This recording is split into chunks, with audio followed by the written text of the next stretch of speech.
and welcome to Tea is Good, Books Are Better, the podcast where we drink tea and talk about books. I'm Raven. Jess. Did you say I'm Jess, or did you just say Jess? Oh, I said I'm Jess. Okay, because I just heard the Jess. It's like, Awesome. okay, power move. All right. That would have been awesome.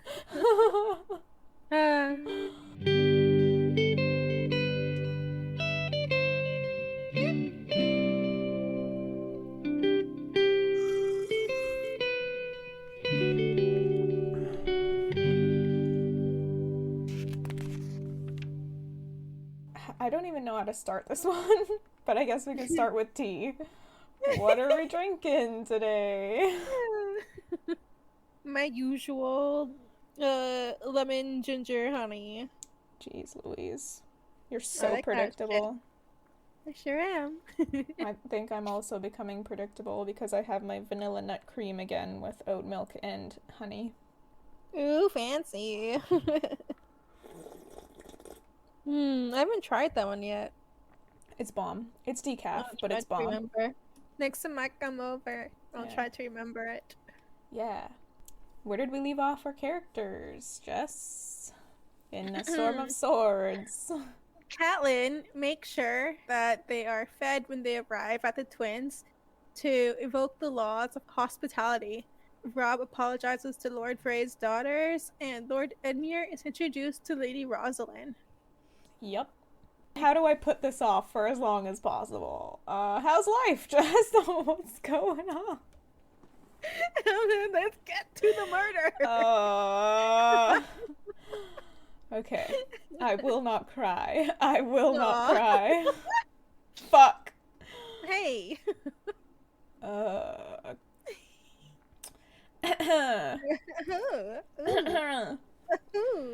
Chapter 51 of A Storm of Swords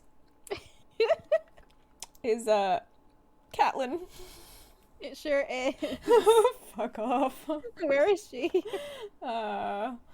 Well, she's on the dais next to Nice. Sir Ryman Frey and Roose Bolton. And there are drums a-poundin' and pipes a-wailin'. Yeah. Nice. So it's kind of it sounds like it's the same music that Arya was hearing in the last episode in her most recent chapter. It's like a cacophony of sound and none of it really fits together at all. Sounds like a battle, as you said. The food being served is hardly fit for a king, consisting of a thin leek soup, jellied calves' brains, Gross. and more, but Rob eats it uncomplaining. Nice. So I like how, with the hounds' salted pork, they were like, this isn't fit for a king, and they kept, like, shooing him away.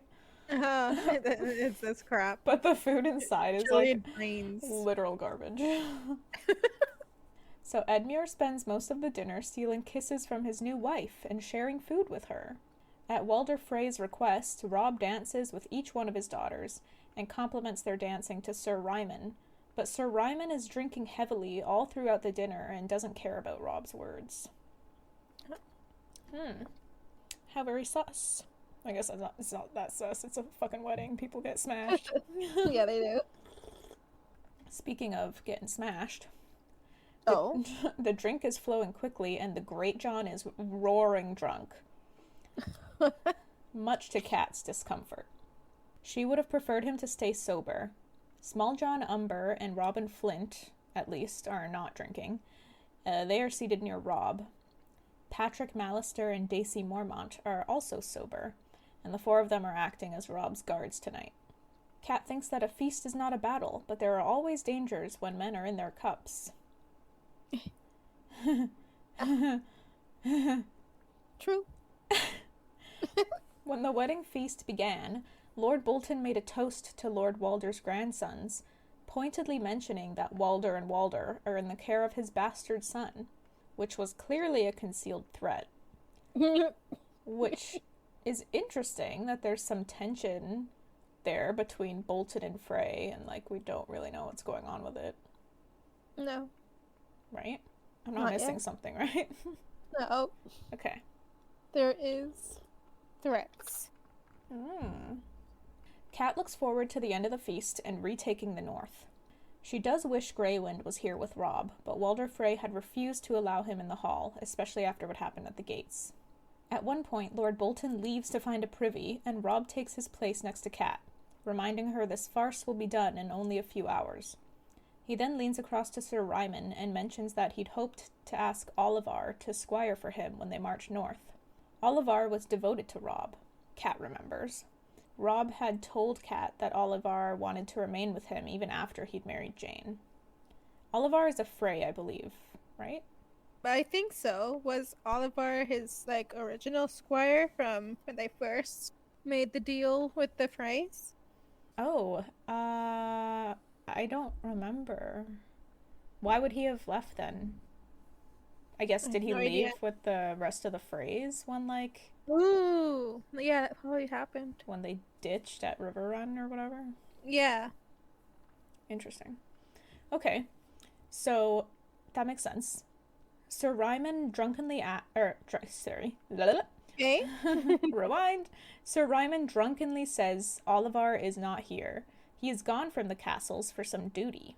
Robb seems confused, but leaves him be and walks off. Cat then asks Ryman if his cousin Alessander, the singer, will be playing for them tonight. Ryman says no, he's also away. He then gets up and staggers towards the door. So lots of missing people, huh? Mm-hmm. And it's everyone that the Starks want to actually see. Yeah. Cat sees Daisy Mormont dancing with Robb and wonders if her mother Mage has reached the neck yet. She's gone off on that mission to find the Cranach people or whatever. Oh. Yes. Lord Walder then calls for the bedding to begin. Cups start pounding and people start chanting, "To bed! To bed!" Poor Rosalind looks terrified, and Cat remembers her own wedding night, when Jory Castle had torn her gown in his haste to get her out of it, and when Lord Dustin, after seeing her naked, told Ned her breasts made him wish he'd never been weaned. Huh. Remember in the show, she's asked and she's like, oh, it never happened. Ned forbade it. Yeah. Wow, they really turned the honor dial all the way to 100 in the show for Ned, eh? I think so. But, come on. This is, how things were. Doesn't mean that Ned is going to reject it. It's the way it is. The way it is. Lord Dustin had ridden south with Ned, never to return, and Cat wonders how many of the men here tonight will be dead before the year is done. Or sooner. Perhaps tonight. The guests start making lewd jokes and swarming the dais to undress the newlyweds. Cat sees Rosalind is stiff with terror and crying, and Cat hopes Edmure is gentle with her. Edmure is the opposite. He's laughing and making jokes back at the crowd around him. Cat knows she should join the throng of women around him, but feels she would only ruin their fun. Is she really expected to go undress her own brother and make sexual jokes? I think it might be just very culturally ingrained. And, yeah. Guess they're just more comfortable with each other that way or something. I don't know. As man and maid are carried from the hall, Cat sees Robb also stay behind. She's worried that Lord Walder will take some insult from that, but then she notices others have stayed behind as well. A couple of guys are sleeping with their heads on the tables. Some are still drinking. Jingle Bell is wandering around stealing food off the plates of those who've left. Sir Wendell Manderley is still eating, and Lord Walder, of course, is too feeble to leave his seat without help. The drums are pounding again, and Daisy Mormont, the only woman left behind, asks Edwin Frey to dance. But Edwin jerks away violently and snaps that he's done dancing. Cat gets to her feet, wondering what happened. And doubt is suddenly starting to grip her heart. She tells herself it's nothing, or tries to, but decides to go after Edwin. And the music changes suddenly to, guess what? The Rains of Castamere. Aw, shit. So Edwin is hurrying for the door, so Cat hurries also and catches him. She grabs him by the arm and suddenly goes cold when she feels the iron rings beneath his sleeve. So, yep, dead giveaway. I do remember when I first, saw that bit in the show, I didn't really understand what it meant. Same. I didn't get it either. Yeah, I was like, oh yeah, he's just in his regular attire, right? Like, and she stops him like, what? What did I miss? yeah, so Kat immediately slaps him so hard that she breaks his lip. Woohoo. She thinks about Olivar, Perwyn, and Alessander all being absent, and Roslyn crying. Edwin shoves her aside, which Rob notices and pisses him off. So Rob moves to block Edwin's way, but then staggers as a quarrel sprouts from his side. So, this is a crossbow bolt, by the way. Yeah. A quarrel. A quarrel. So, Rob's been shot with a crossbow. A second bolt pierces his leg and he falls. Up in the gallery, half the musicians have crossbows in their hands instead of instruments. The fuck? Kat runs towards Rob until something punches in the small of her back and she falls and screams his name. So, that sounds like she also got stuck with a quarrel. The quarrel. With a quarrel. I kind of like saying it, quarrel. So the crossbow bolts are raining down. Small John Umber lifts a table and throws it down over Rob to protect him. Big brain. We're here, doing his job. Kat sees Rob and Flint surrounded by Freys, who are stabbing him continuously with their daggers. And a bolt shoots Wendell Manderly right in the mouth as he's, in mid-bite of his chicken or whatever it is. Whoa, he's still stuffing his face. Well, I think he was, about to take a bite when shit started to go down and then just kind of sat there. Okay. Stunned. Yeah, dumbfounded, that's the word. Kat drags herself across the ground towards Rob as the chaos in the hall continues. The Small John bludgeons Sir Raymond Frey, then takes a bolt and falls to his knees. Daisy smashes a Frey in the face with a flagon of wine and runs for the door. But it flies open before she reaches it, and Sir Ryman Frey, the guy who was sitting next to Kat, pushes into the hall, covered head to toe in steel, with a dozen Frey men-at-arms. Kat screams for mercy, but the horns and drums drown her out. Sir Ryman buries his axe in Daisy's stomach. Men pour in from the other doors, and at first Kat thinks they are Northmen from their dress, but then one of them takes off the Small John's head. Oh. Oy. In the midst of the slaughter, the Lord of the Crossing watches greedily from his oaken throne. As you may notice, I'm taking a lot of my summary straight from the book, because I feel like it's all very, It's very well written. Yeah. Great, the imagery and everything. And then there was a dagger on the floor a few feet away. And I kind of wanted to talk about this sentence for a minute, maybe just as a break from this chapter, but it did stand out to me. So that was word for word what it says in the book after that line about the Lord of the Crossing watching greedily from his oaken throne. The new paragraph starts with, "There was a dagger on the floor a few feet away." Okay. And what's interesting to me about this, and it stood out, is that this is passive writing. Do you know what that means? You might have told me before, but I do not recall. I actually don't think I've talked about passive writing before. Oh. Nope. All right, welcome to Writing School with Raven. So, we're going to learn today about passive writing versus active writing. Oh. So, passive writing is a sentence in which the action is done to the subject or the action is the subject. So, an example would be, the clouds were moving across the sky. And that's passive because the sentence emphasizes the action of the clouds moving instead of the clouds themselves. Does that make sense? No. No. I'm trying to grasp. Okay. Well, how about I compare it to an active sentence for you? Yes, please. And we'll see the difference. Okay, so the passive one, the clouds were moving across the sky. The active one would be, the clouds moved across the sky. Do you see the difference? The clouds were moving across the sky. So, like, past tense. They're both past tense. Ugh. I don't see it. So the subject is more emphasized and something performs the action when it's active writing. So how do I explain this?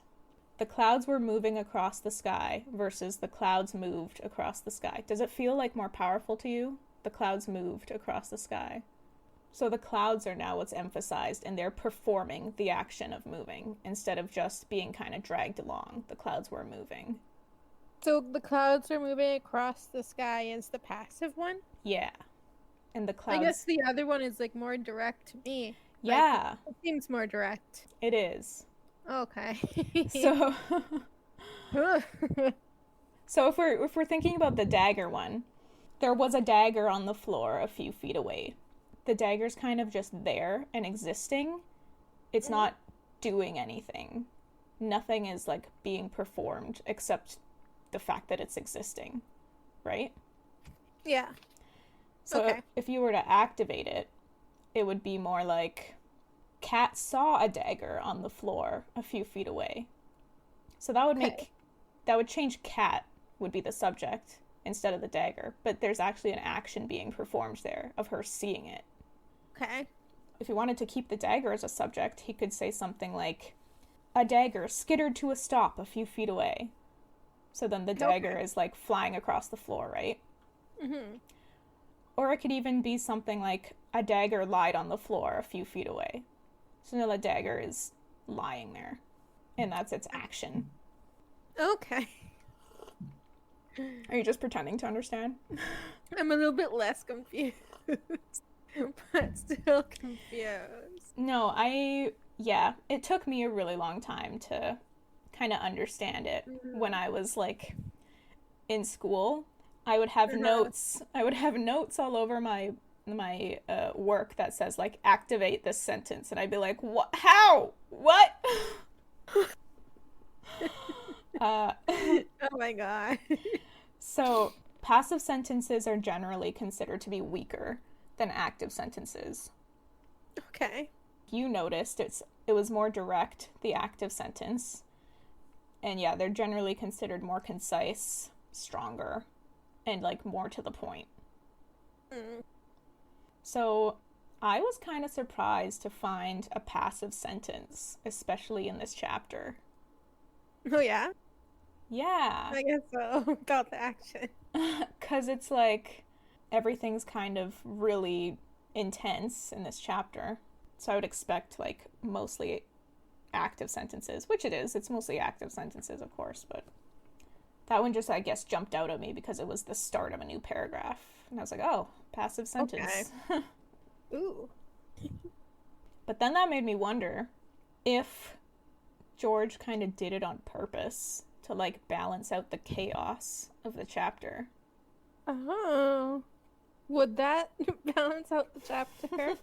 Well, it really slows things down. Okay. It, like, really kind of drags things to a halt. Okay, yeah. Do you feel that when you, like, think about that sentence? Yeah, that makes sense, because everything is happening so fast, and you're, like, reading it so fast, and then it's like, okay. Yeah. So it's like, this happens, then this happens, then this happens, then this happens, and then it's like, there's a dagger there. And it's like, A little bit of a breather before jumping back in. Yeah, so I was kind of wondering if it was, like, intentional for him to just, like, kind of slow things down like that.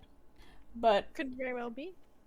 Then I also wonder if maybe it was unintentional, knowing how difficult writing this chapter was for him. Oh, yeah. Like, maybe he subconsciously wrote a passive sentence to kind of stop things for a second for himself. I can see that being more joy. Right? Just happy accidents. Yeah. I can totally see him doing that just to like kind of keep the action at a slight distance and like less direct for his ease of writing. Yeah. Yeah. Obviously Fascinating lesson. that could be completely wrong and maybe I'm just an idiot and digging into things, but I don't think you're an idiot. oh, thanks. It did jump out at me, maybe because it's such an intense chapter. Mm-hmm. That was Writing School with Raven. Any questions? Oh. Can you give me an example of a passive sentence? Fuck.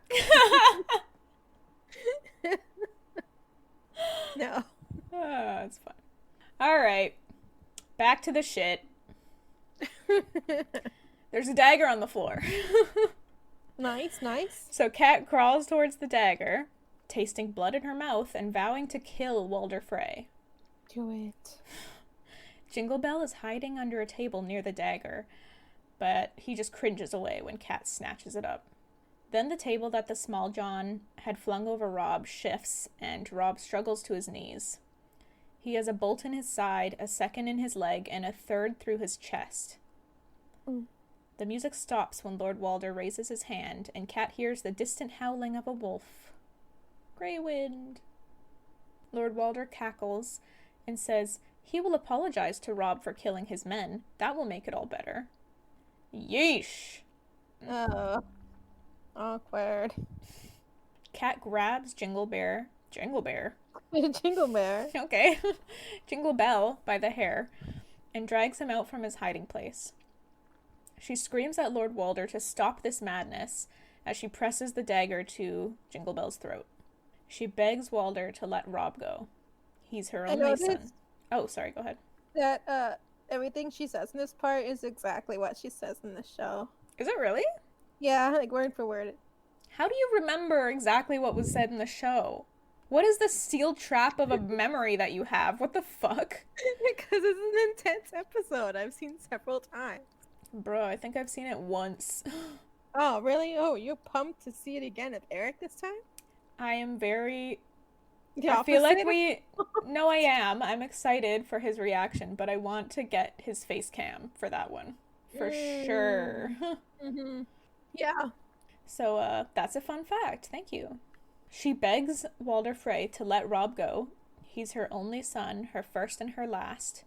She swears they will forget what happened here and take no vengeance. Lord Walder says only a fool would believe her. Cat tells... Yeah.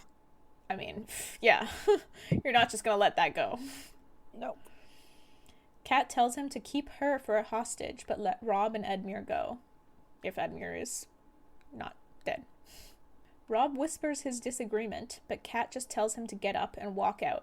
If not for her, then for Jane. Rob tries to stand. He says a few words, but he's basically just saying, like, the names of his loved ones. Like, Cat tells him to go to Greywind. Lord Walder is like, why would I let him do that? Yeah. Cat presses her blade deeper into Jingle Bell's throat. She sees Sir Ryman and Black Walder circling round her back, but she doesn't care what happens to her. She has lived too long and Ned is waiting. She only cares what happens to Rob. She says she will trade Jingle Bell's life for Rob's, a son for a son. Lord Walder says Jingle Bell is a grandson and was never much use.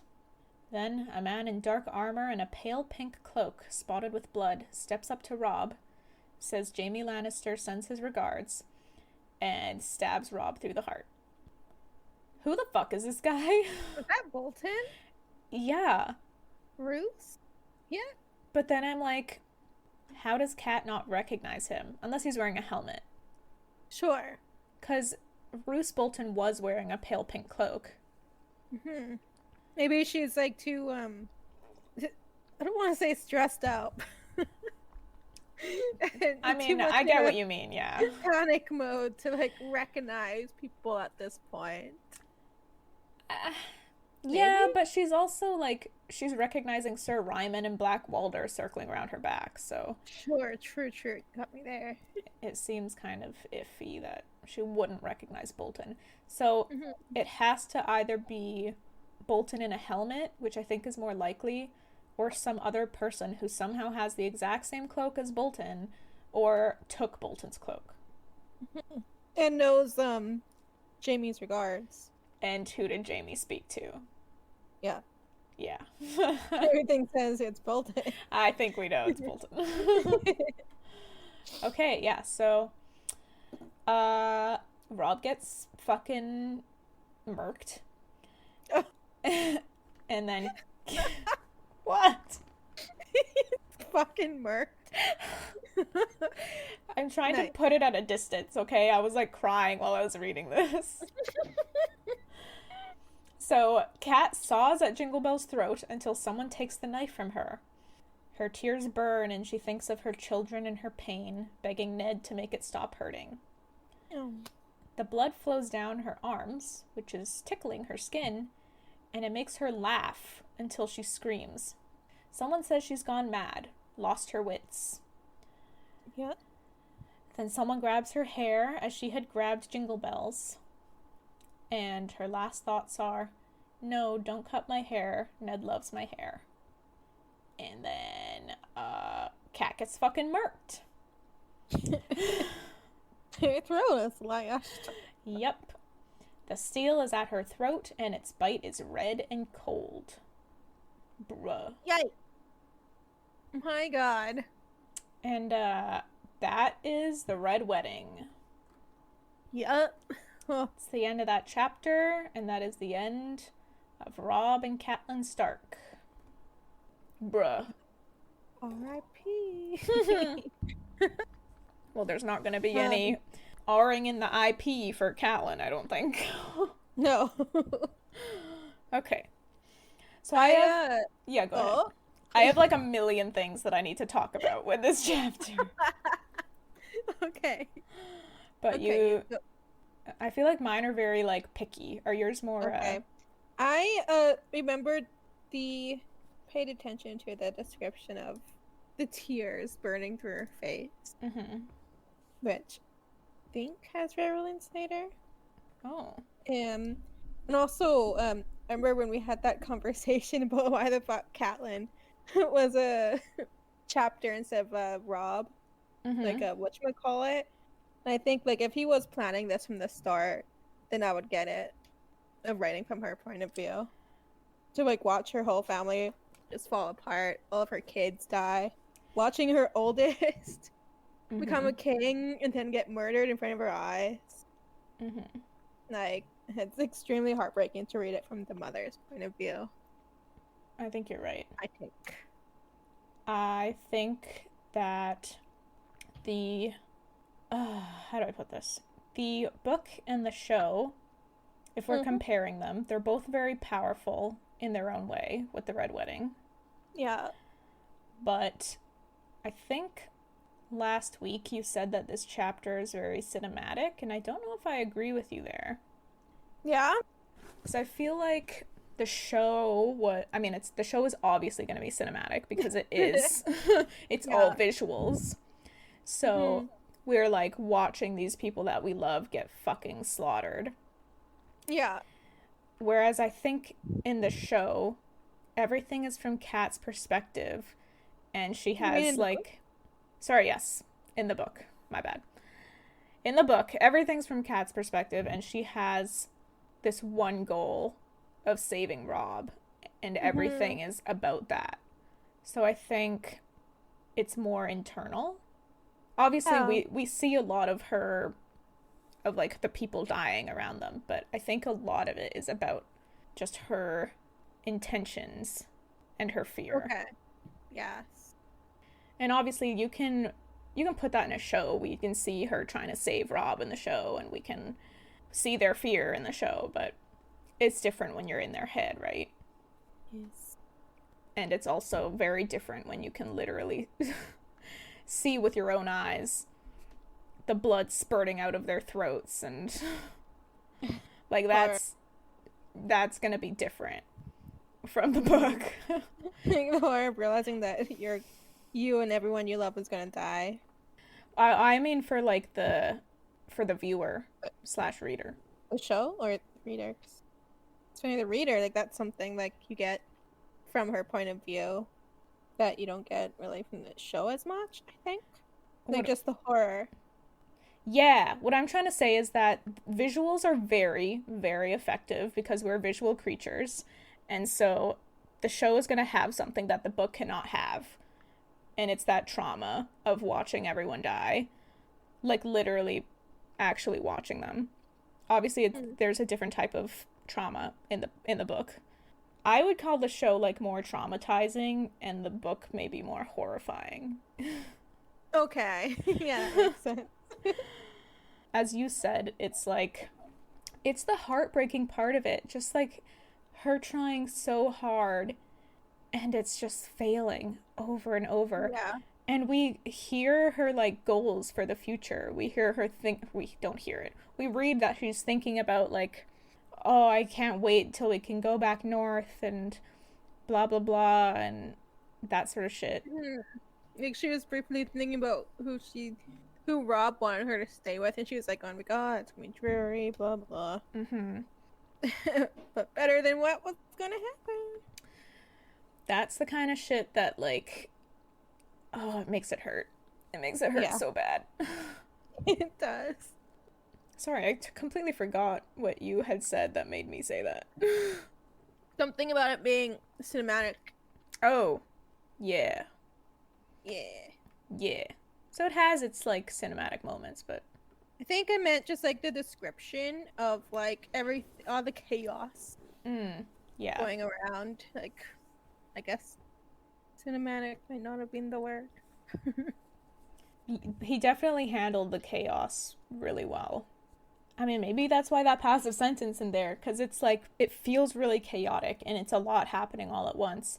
But at the same time, it's like structured really well that we can tell what's happening when.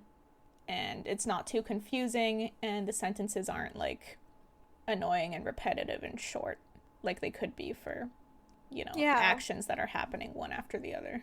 Yeah, I agree. What other points do you have? Oh, yeah. So, okay. I kind of wanted to talk about the little hints that Kat was getting at the start of the dinner. Or not the start of the dinner, but during the dinner. Yeah. Or I guess after the dinner when fucking Edmure and whatever went off to get fucked. While everyone else was also getting fucked. The first thing Kat notices, I think, is that Edwin jerks away from Daisy when she asks to dance with him.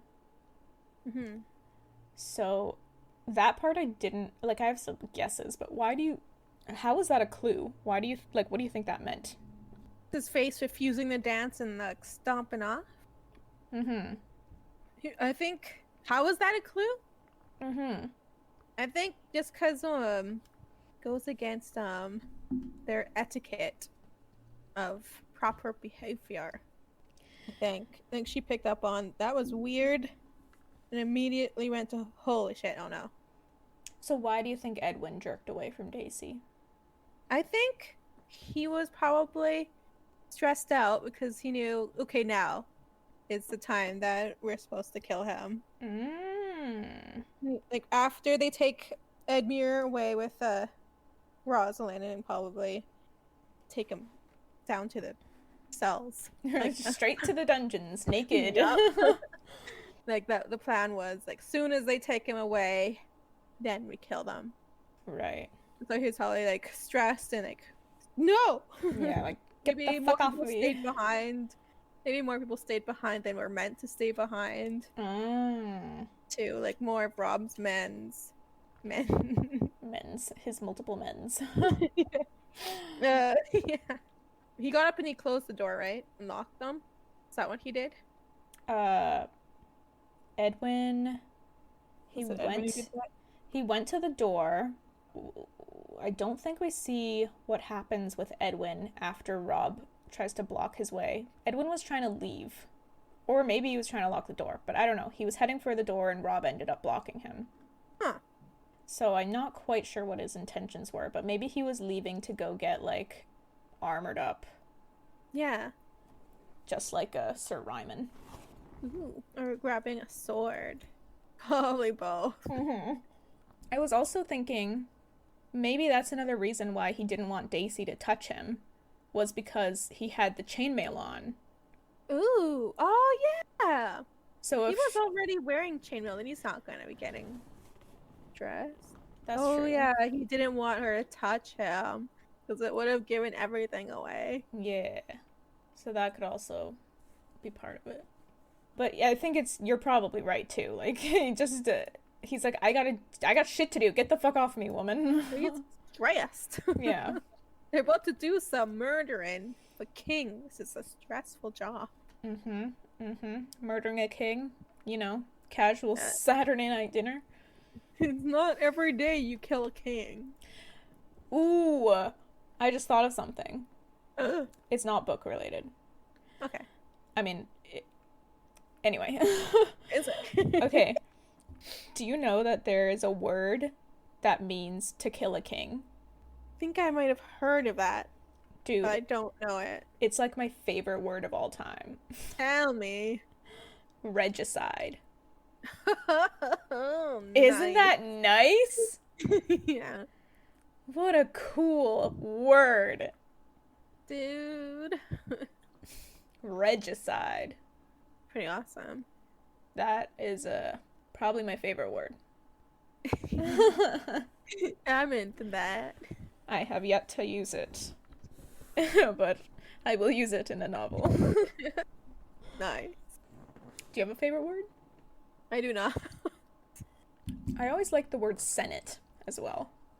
Oh yeah? Senate. Sounds nice. Yeah. Senate. It's fun to say. Senate. Okay, so there's that. Cool. And then there's also all of the fucking Freys who are not there. So Yeah. I think there's a couple that are like obvious why they're not there. So there's Oliver. He was like the guy who was like Rob's squire and wanted to stay with him even after he married Jane. And then there's Perwyn, who was the one who was escorting Kat to meet Renly, I think it was. So I think it makes sense why they're not there, because I think they're loyal to Rob. I think they formed maybe a relationship with them. So they would have been against the slaughter of the Starks. Probably. And Probably wouldn't have been trusted there with them. Yeah. So, I mean, Lord Walder is smart not having them there. But where do you think they are? Do you think they just like weren't invited and weren't informed? Or do you think Lord Walder like actually sent them away? Or do you think he like killed them? Oh, I don't think he killed them. I have no idea. Like, maybe I have no idea where he put them. Right? No, like I don't think he would have put them in their jails. But if they're like loyal to Rob to the point where he's not comfortable having them at the Red Wedding, then how is he going to still maintain a relationship with these two as their lord? Do you know what I mean? Because they're going to know that he did this to their king. Yeah, I guess they have to choose loyalty to their lord because I guess he is like their lord, their grandpa or great uncle or whoever the hell, whatever he is to them, like family. Yeah, but according to the laws of the realm, they would still be loyal to their king, and Lord Walder would have committed treason. Oh, right?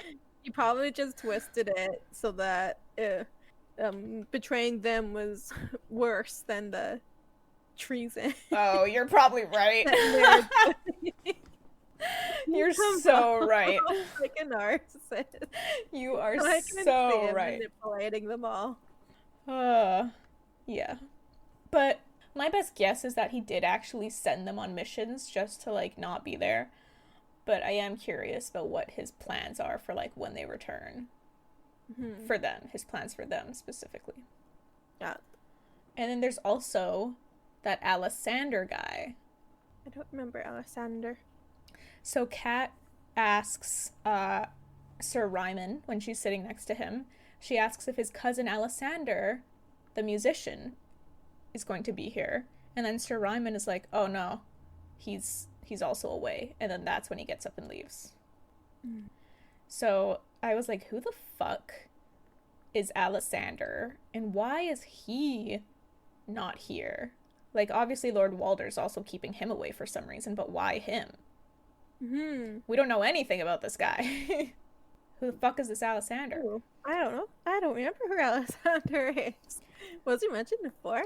No. I don't remember anything about this. However, I kind of laid down what little we learned about him. Ooh.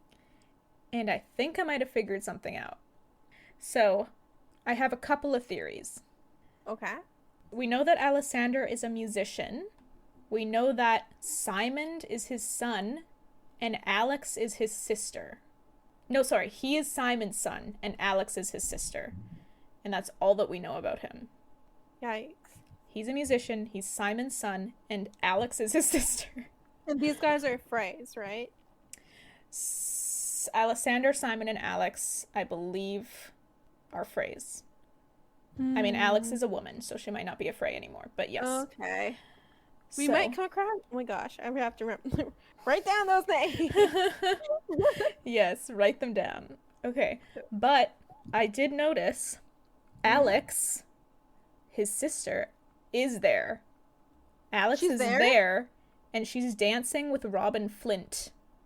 And Robin Flint is loyal to Rob. Ooh. So, but why would Alexander not be there unless he was loyal to Rob as well? Maybe, like... I mean, maybe Alexander... He's a musician, right? So he would be up in the gallery. And he would, like... He would know that it's... half the people up there are not musicians. Yeah, they'd be in on it. Yeah, so he would have to be in on it. Uh-huh. So why is he not there? Is he not loyal to the Freys? Oh my god. They just probably sussed him out. Like, no. Well, obviously, he knew Cat because Cat asked about him. So Lord Walder must have been like... I mean, I don't remember ever hearing about Alexander before, but we must have met him previously. Dude, I don't remember. Me neither. Who are you? Obviously, Lord Walder knew that, like, he had a decent relationship with Cat, so... Decent enough that she would ask about him. Dude. And so he then decided that Alexander also would not attend. Maybe we'll learn more about Walder Frey's reasoning of who's gonna do the murdering and who's gonna not be invited. Yeah. And there's also Rosalind. Right. She was, like, sobbing. And obviously, we had assumed that it was because she was scared of the incoming wedding. Yeah. But Kat, after realizing Edwin was covered in chainmail, thought about Rosalind. So did Rosalind know what was going to happen then? I don't know. I wouldn't think, like, they would do that to her. Like, go and tell her, like, by the way, we're gonna kill your husband's family and, like, ruin it. Like, she seemed pretty, like, sort of composed during the wedding. Yeah, you would have to be stressed out about it. Not entirely composed, because the descriptions from Catelyn of how Edmure was, like, touching her and stuff, and her false smile that she noticed that she had, like the tight smile of a girl who's being touched against her will. Like that's like that description. Did you get it? I think I don't remember exactly where it was, but that sounds familiar what you're saying. I'm assuming she's young, like in her teens. I don't think a teenager would be able to stay calm knowing that some brutal murdering was about to happen at her wedding. So, are you suggesting, then, that she did not know? I personally don't think she did. Okay, because Kat obviously thought that she knew. That's why she thought about her. But, yeah, I also find it kind of hard to believe that she would be able to stay so composed throughout this entire ordeal. Yeah. I don't think murdering is some But people stay calm over. true. But at the same time, if we really think about it, was she actually that composed? She was sobbing the first time she met him, Edmure. Oh, really? She was crying the first time she met Edmure. Missed that. She, like, walked out and burst into tears. Well, it wasn't, I don't think it was that dramatic, but... But yeah, essentially that's what happened. And then here, she's, like, all tight-lipped and, like, stiff, and then crying. Again. We don't know how she was at the wedding. That's the only 2 times that we've seen her. So, I guess we can question whether she really was that composed. Yeah. Guess so. Maybe she did know. Shit. We'll find out, maybe. Not sure. Will we? Whose perspective do we have who's anywhere near the phrase anymore? Yeah, I'm like, oh, will we? I don't know. I guess not. Or maybe. Maybe we'll be surprised. I don't know. Shit. Theon, maybe. Maybe Theon's gonna show up back with the Greyjoys, and then I don't know. That's kind of close to the twins, right?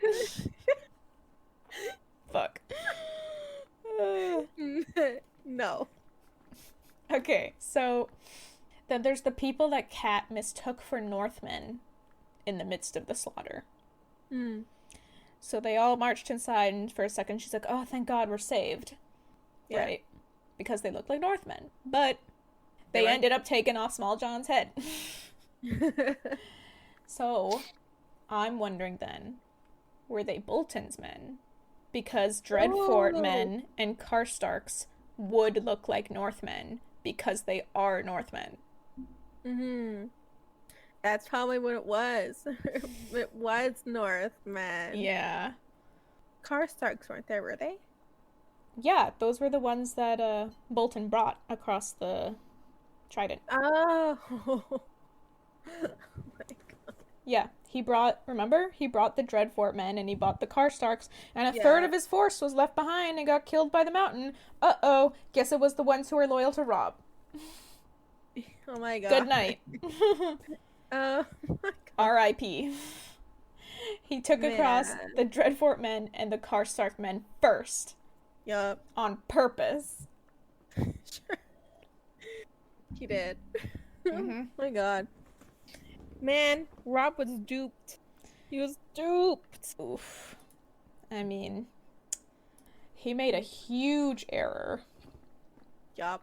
With the Karstark situation, because he was trying to be like his father, and Ned got killed for being himself.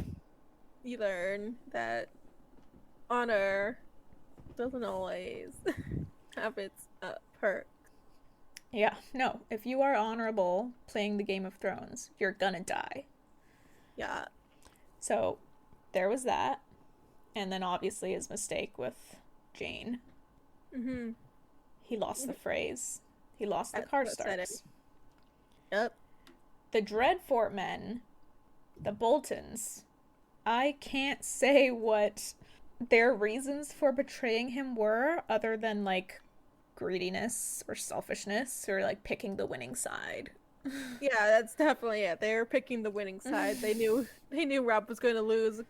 After they lost the phrase, they were like, well, like, we're not going to be killed for betraying the king. So they chose the winning side. Right. They're not honorable men. They are not. And that's why they survive. Yup. Okay. So, Edmure. I was unsure at first whether he was also alive, but it makes sense that they would not kill Edmure. Because otherwise, they don't have River Run, right? Yeah, they need him. They need him to have River Run. There's also, the Rains of Castamere. Ew! Yeah, so that was... Who did we first learn about that from? I think... Was it... The Lannisters. The Lannisters, yes. It was Tywin. Tywin was talking about it, yeah. Like a threat. He wiped out 2 entire families Hmm. after playing that song? How did it go again? I don't remember. I think they say they play this song and then they disappeared. Oh, shit. I I think remember he what it said was. something cryptic. I remember what it was. Okay, okay. So there was a family called the Rains, Ooh. and they hailed from Castamere. Mm-hmm. And this family betrayed the Lannisters or whatever, and Tywin had them completely annihilated. So that's where the Yeah. song came from afterwards, The Rains of Castamere, named after Mm. this family that was annihilated by the Lannisters. Yes. So then there was another family that then betrayed the Lannisters or whatever the fuck. I forget what their name was, but it started with a T, I think. Mm-hmm. So then he sent a single lutist to them, and all the lutist did was play the Rains of Castamere to strike fear into the hearts of that family. Because they knew their end was near. Yeah. And then he completely annihilated them as well. Yeah. He doesn't give second chances. No. So I remember we were like debating about that when we first learned of these two families, but no, he did annihilate them. We have confirmed. They did. He annihilated both families. So yeah, so the Reigns of Castamere is about like killing families. Whole families. Yeah. Whole families. So I'm not sure that Lord Walder used it properly. But, I mean, he doesn't know how many other Starks are left. I think they believed. Oh yeah, no, because Sansa. Sansa's no longer a Stark. True. Arya, everyone thinks is dead. Mm-hmm. They haven't heard from her in like over fucking 2 years now. Like, what is it? A year? Basically 2 years. Yeah. It's gotta be over a year. Yeah. No one's gonna think an 11-year-old girl survived that long. Yeah, no. Everyone thinks she's dead. Jon does not count as a Stark. Bastard. And everyone thinks Bran and Rickon are Rickon. dead. Yeah. Yeah. So, yeah, I guess he does think that he's annihilating the last of the Starks. Yeah. Well, they gotta go back to Jane, actually. And make sure she's not. They gotta take care of her. They do. Yeah, because I guess she's still queen, even without Robb, so they need to take her out, because she's a Stark now. Yep. You're right. Okay, so that makes me wonder, do you think most readers would remember the meaning of the Reigns of Castamere when that kind of came up in this chapter? I think so, because it wasn't that long ago. That it was, just explained? Yeah, I think like a reader. It's in the same book. So the reader probably reads several chapters at a time, maybe, if they don't have a life. Yeah. Yeah, they probably do get it. I would think. Maybe there are people out there who missed it. I definitely didn't understand the meaning of it in the show. Oh, yeah? Yeah, Yeah. I don't remember them talking about it, but maybe they do. I'm sure they did, but it's probably just like really quick in passing. Like we've talked about this with Eric. Like things happen so fast in the show, and it's really easy to like miss something that they say like one time and then never say again until they bring it back like 2 seasons later. And you're supposed to know what it means. Yep. That's why it's good to watch it again and again. Yeah. Getting more and more stuff. Or just read the book. True. Anyway, that's all that I have about this chapter. How about you? Yeah. That's what I have. What are your feelings after reading this chapter? My feelings? Is this your first time reading this chapter? Yeah. I never read it before. I got like I think last time I read this book, I only read like a quarter of it before I got distracted. Mm-hmm. I found it bad. I was expecting it. So it wasn't like sad, but it was sad to like truly understand just how this was all Robb fucking up. Oh. And to like really get it from Catelyn's point of view of watching her son be murdered and the madness, I guess, when he does die. her constant thinking of Ned to like really thinking that he's there. Mm-hmm. The description of the tears that burned through her face was pretty gnarly. And the blood, like, it... I said it was blood, but it was not described that way. It was described as, like, red ribbons or something like that. Yeah. Like, yeah, she was losing it. It was very, very pretty description. But also, like, very disturbing because of that. It was disturbing. Yeah, I'm a little bit interested. What happens next? Yeah, just a little bit. Just a little. Just a touch. Tad bit.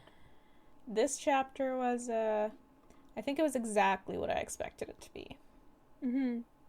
It, like, met all my expectations, other than the fact that Jane wasn't there. Oh, that part in the show is fucked. Remember that bit with Jane? The wife, or whatever her name was? In the show? She's not called Jane in the show, but yes.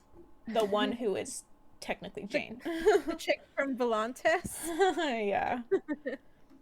Yeah, I remember that. Yeah. In the show. And it was horrible. That was brutal. Yeah. That was brutal. I think that, like, really fucked up a lot of people to see that. Like, a pregnant getting was stabbed multiple times in the tummy. Yeah. Like, that's fucked. Like, no one wants to see that. I'm pretty sure I was, like, screaming the entire time. You probably were. You probably cried, too. Oh, yeah. Oh, of course. Psh, please. I cry if I break a nail. Of course I'm gonna cry at the Red Wedding. Yeah. Alright, well, that was the Red Wedding. We made it through. We did it. Now for the Purple Wedding. That one I'm excited for. Hell yeah. Hell yeah. Is that also in this book? Yo. I hope so. I guess we'll see. It feels like it's pretty close. Yeah, they keep talking about the wedding like it's coming up. Fingers crossed. Alright, well, that's going to be it for this episode. If you want more of the podcast, please follow us on Instagram. You can follow the podcast at TIGBAB Podcast, or you can follow us separately. My handle is Crimby, Jess's is Jess.Egan24. You can also find us on Facebook. Just search TIGBAB Podcast or Tea is Good, Books Are Better, and we should show up there. Also, please subscribe to our good friend Bahrami on YouTube. He's the one who made our jingle, which you heard at the start of this episode, and he's a really cool guy and makes dope stuff, so check him out. And you can also join our Patreon, patreon.com/teaisgoodbooksarebetter. We have a few different tea-themed tiers with fun rewards, such as behind-the-scenes content, outtakes, and mini-episodes in which we force our brother to watch Game of Thrones, which he hates.